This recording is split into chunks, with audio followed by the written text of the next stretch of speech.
Hello दोस्तों, मेरा नाम सुनील रंजन है और मैं इंग्लिश टीचर हूँ।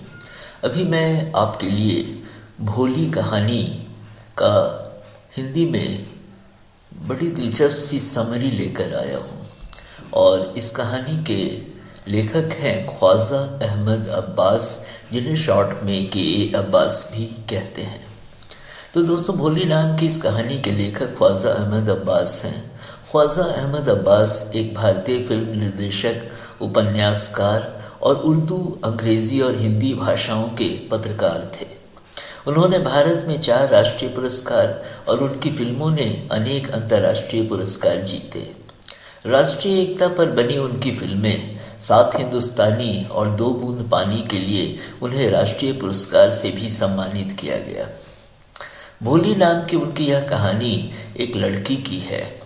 बचपन में गिरने से और रोग हो जाने से वह सुंदर नहीं दिखती है। उसके सुंदर नहीं दिखने के कारण सभी उसे हमेशा ताने देते हैं। उसकी ज़िंदगी बदलती है जब उसकी एक शिक्षिका पढ़ लिख कर आगे बढ़ने के लिए उसका हौसला बढ़ाती है। कहानी में आगे अपने बहुत अधिक उम्र के व्यक्ति से विवाह करने के लिए वह तैयार हो जाती है, लेकिन जब उसके पिता उसके विवाह के समय दूल्हे से दहेज के लिए असहाय हो रो पड़ते हैं तो वह भड़क जाती है और विवाह की माला को फेंक कर अग्नि के हवाले कर देती है। यह सामाजिक अन्याय के विरुद्ध एक युवती की आवाज़ उठाने और आगे बढ़ने के बुलंद हौसले की बहुत सुंदर और दिल को छू लेने वाली कहानी है। तो अब मैं सारांश प्रारंभ करता हूँ। भोली एक साधारण दिखने वाली लड़की है। उसका औपचारिक नाम सुलेखा है और वह नंबरदार रामलाल की चौथी बेटी है। जब वह 10 महीने की थी तो एक बार वह बिस्तर से गिर गई थी और संभवतः उसके कारण उसके दिमाग के एक हिस्से को चोट पहुंची थी। अपने जन्म के समय वह बहुत सुंदर थी, लेकिन 2 वर्ष की उम्र में चेचक होने के कारण उसका शरीर खराब हो गया था। उसकी सिर्फ आंखें बच गई थीं। वह ठीक से बोल भी नहीं पाती थी, जिसके कारण बच्चे उसका मजाक उड़ाते थे। उसके भोलेपन के कारण उसे सभी भोली कहकर पुकारते थे। 5 वर्ष के होने तक वह बोल भी नहीं पाती थी। वह बोलने में हकलाती थी और इसके कारण दूसरे बच्चे उसका मजाक उड़ाते थे, जिसके कारण वह बहुत कम बोलती थी। बचपन में चेचक हो जाने के कारण उसके चेहरे पर उसके निशान रह गए थे। अपने 7 भाइयों और बहनों में वह सबसे छोटी थी। रामलाल का परिवार बहुत संपन्न था। उनके बेटे शहर के स्कूलों और बाद में कॉलेजों में पढ़ने चले गए थे। सबसे बड़ी बेटी राधा का विवाह हो चुका था और दूसरी बेटी मंगला का विवाह भी हो गया। तीसरी बेटी चंपा भी सुंदर थी, इसलिए उसके लिए लड़का मिलना मुश्किल नहीं था। रामलाल को भोली की चिंता थी, क्योंकि वह देखने में सुंदर नहीं थी और मंद बुद्धि की थी। एक दिन एक तहसीलदार उनके गांव में लड़कियों के एक प्राइमरी स्कूल का उद्घाटन करने आए। उन्होंने रामलाल को अपनी बेटियों को स्कूल भेजने को कहा। रामलाल की पत्नी ने भोली को स्कूल भेजने का सुझाव दिया, यद्यपि वह लड़कियों को स्कूल भेजने के खिलाफ थी, क्योंकि फिर कोई लड़का उनसे विवाह नहीं करता। अंत में वह भोली को स्कूल भेजने को तैयार हुई, यह कहते हुए कि कोई लड़का उसके चेहरे और मंद बुद्धि के कारण उससे विवाह नहीं करेगा और स्कूल के शिक्षक उसकी चिंता करेंगे। पहले तो भोली स्कूल जाने की बात सुनकर डर गई। भोली के लिए नए कपड़े कभी नहीं बनाए गए थे। वो अपनी बहनों के ही छोड़े हुए पुराने कपड़े पहनती थी। कोई उसके कपड़ों को धोने या उसकी मरम्मत करने की चिंता घर में नहीं करता था। उसे चंपा के धुले कपड़े दिए गए, जो चंपा के शरीर पर नहीं आ रहे थे। जब उसे नहलाकर उसके बालों में तेल लगाकर तैयार कर दिया गया तो उसे लगा कि उसे उसके घर से अच्छी जगह को ले जाया जा रहा था। स्कूल की एक शिक्षिका ने प्यार से उसे पुकारा। उस शिक्षिका ने उससे बहुत प्यार से बात की और उसका हौसला बढ़ाया और कहा कि वह अपने दिल से डर निकाल दे और वह भी सबों की तरह एक दिन बोलने लगेगी। इस तरह समय बीतता चला गया। गांव एक छोटे शहर में बदल गया और प्राइमरी स्कूल हाई स्कूल बन गया। टिन की छत के नीचे एक सिनेमा घर भी बन गया।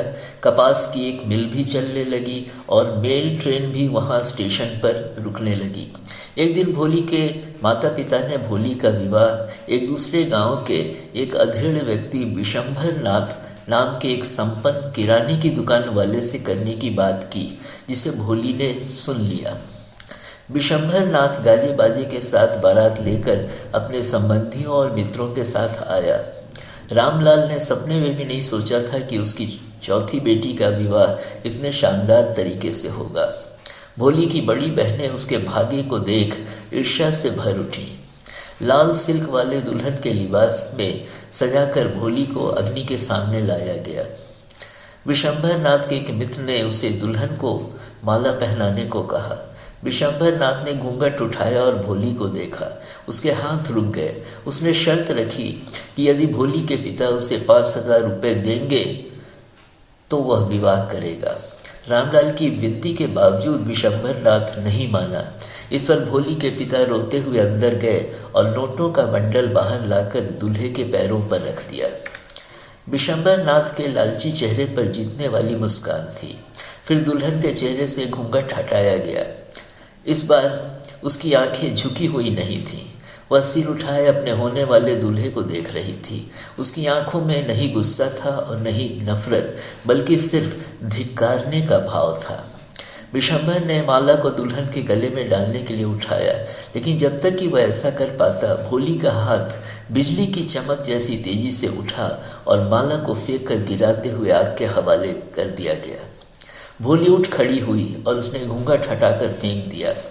बिना किसी हकलाहट के उसने अपने पिता को अपने पैसे वापस ले लेने के लिए कहा। सभी उसके बोलने के प्रवाह को देखकर दंग रह गए। जब भोली के पिता ने अपनी इज्जत बचाने की बात की तो भोली ने जवाब दिया कि वह उनकी ही इज्जत बचाने के लिए उस अधेड़ उम्र के व्यक्ति से विवाह करने को तैयार हो गई थी।